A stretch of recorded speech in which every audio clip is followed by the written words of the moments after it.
আর ওই যে 3 ভাগ মাংস করা হয়, ফাকুলু মিনহা ওয়া আতিমুল বাইসাল ফাকির, এরপরে ফাকুলু মিনহা আল কানিয়া ওয়াল মুতার, এরকম কোরআনের আয়াত আছে সূরা হজের ভেতরে। তোমরা খাবে এবং অভাবগ্রস্ত যারা চাইতে পারে না তাদেরকে দেবে, আর যারা ফকির ফাকরা তাদেরকে দেবে। এখানে ভাগ কয়টা?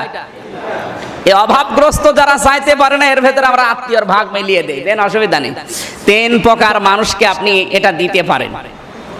এখন যার সামর্থ্য ছিল 7-8 হাজার টাকা দিয়ে কোরবানি করা, এ যদি ওই ভাগের ভেতরে ভাগ ধরে নেয়, ওর গুনাহ হবে। ওই এতিমের বা গরিব মানুষের সম্পদ আত্মসাৎ করার গুনাহ হবে। আমার কথা না বুঝে থাকলে বলেন, আমি আবার বলছি, কথা কি বুঝেছেন?